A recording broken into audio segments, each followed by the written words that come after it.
made that a trailer for a TV series because at the time I was, like I say, I was enthusiastic about the idea of making basically a Saturday morning cartoon. I was exploring that aspect of myself, and so this was a way to do it with. It's kind of like, you know, what happens in China stays in China kind of situation. I thought I'll try this. I'll try it out and see what it is. So I had 3 weeks to make this thing, and I came back a little confused about what had happened over the last 4 months. But the university invited me back, and this time they said you can do whatever you want. You can make your own thing. So, but this point, at the same time, a year later. So that was this. This takes us up to the end of 2015.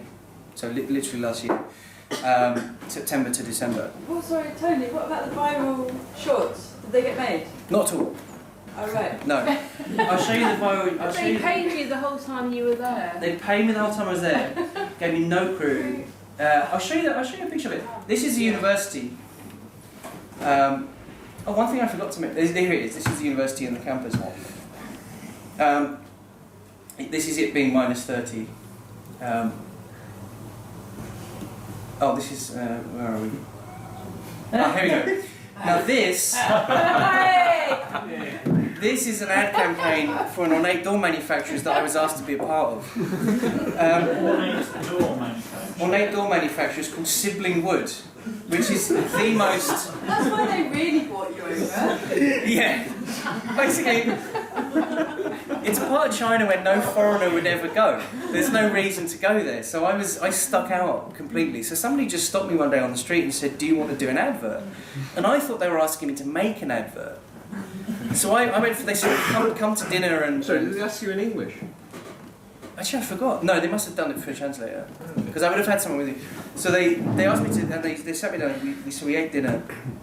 And the whole time I thought they were asking me to make an advert, to film it and to direct it. And there was a guy sitting at the table who was getting a bit irate at me, and I wasn't sure why. But that's kind of normal for China. Like, as a foreigner, people get irate at you because you, like I was saying to Ade earlier, you violate... There are so many sort of cultural norms that you can violate very easily. So I just sort of had come to expect men being grumpy at me at dinner tables. And but this guy I realised was the director, and I was supposed to be the actor in this advert. So I filmed an advert for this ornate door manufacturer called Sibling Wood, in which I had to gently stroke a door and close my eyes. And I still haven't got the video for it, but as soon as I do, I'll absolutely post it up on Facebook. So, but anyway, this is part of this is an ad campaign I did. They did a photo shoot, and my face, here's me on.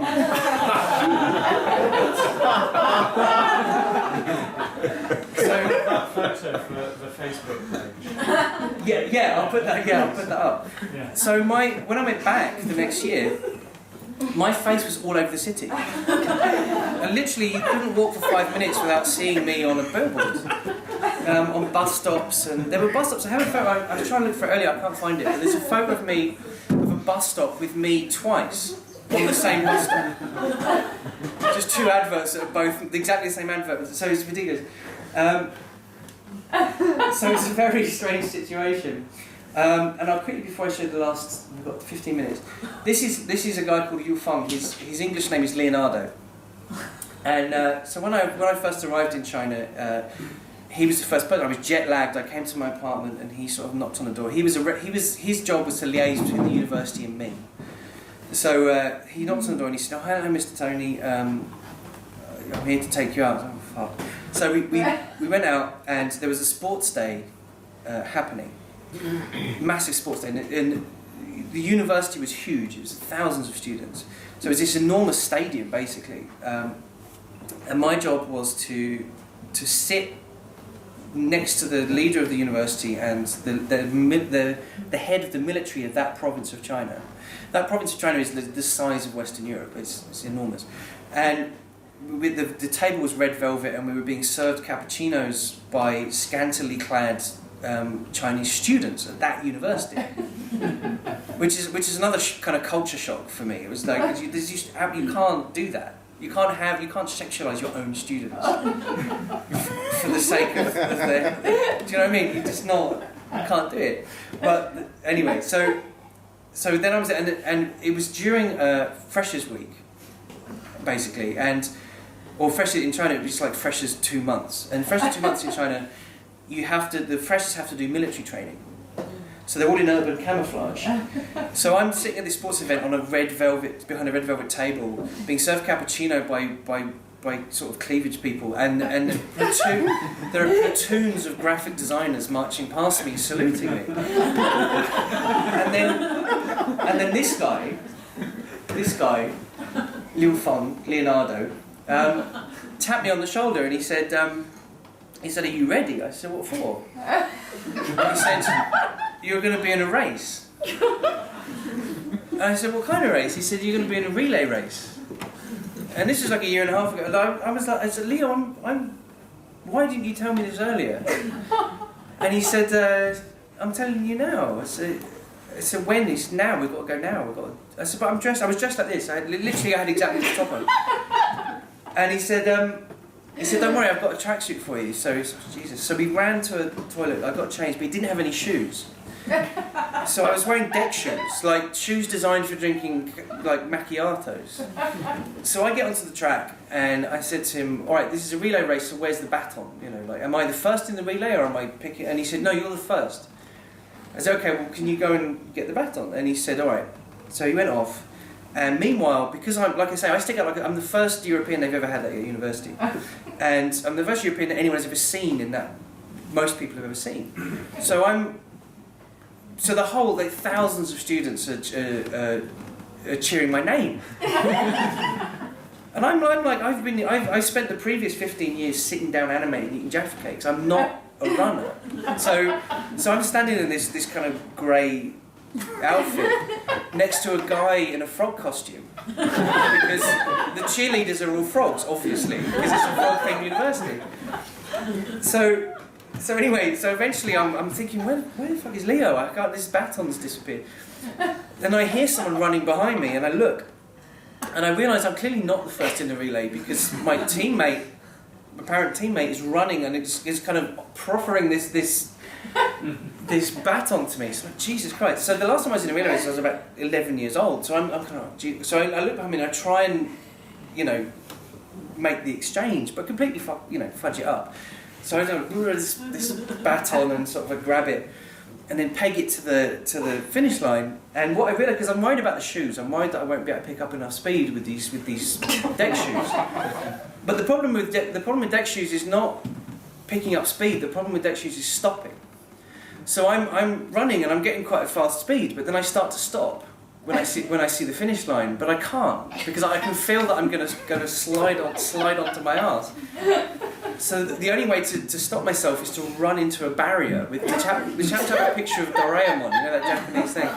So I run belly first into this barrier, and just these poor Chinese students who've never seen a foreigner in their life just saw one coming towards them at great speed and then just smack into this barrier.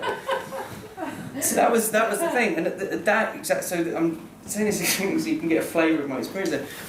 The same event, I sort of went back and then I got chatting to one of the graphic design, the head of graphic design. And she said to me, "Tomorrow can you come and give a talk on graphic design, on British graphic design?" And I said, "Okay."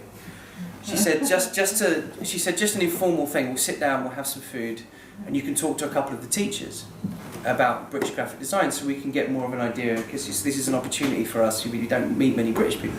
I said, "Okay, fine." So I bring my laptop the next morning, and there are paparazzi. There are guys, and I get, and now I know how Kim Jong-il feels, because I didn't. No, murder anyone or force anyone into starvation, sadly. But I got taken around. The university has a museum, or has a kind of exhibition bit. So I was taken around, and whenever I pointed at anything, a photo was taken. And so I realised this, and I had to smile. And whenever I smiled, or whenever I looked interested,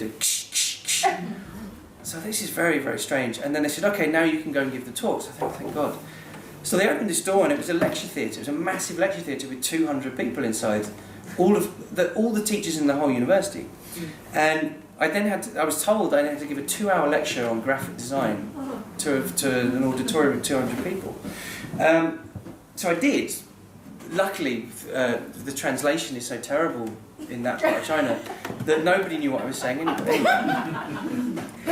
One of the teachers at the end asked a question. He said, and it got translated to me as, "What effect has Cubism had on modern animation?" And I didn't know how to answer that. Like, what effect has Cubism had? So I'm talking about. So I start talking about how animation can break the rules of perspective and all this kind of stuff. And the guy sort of looked satisfied at the end. And what I realised is there was somebody else in the room who I later befriended who told me, who has better English and better Chinese than my translator, and said the guy was asking what effect does 3D had. So I was also giving the lectures. Part of the deal was I had to give lectures to students as well. And so this fucker, who I love him. He's now a good friend.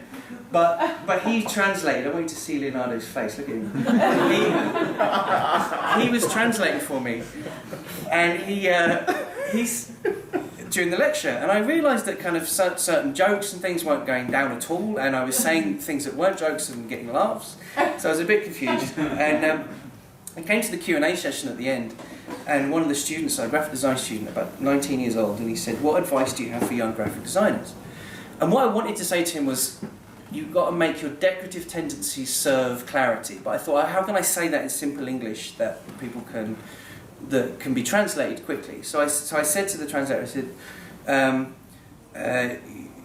when you're young, you want to make stuff look cool, but you have to work out what the audience thinks is cool and make it look cool for them. Which sounds a bit stupid, but that's the way I kind of translated it. And that got translated as, live your dreams, it's never too late.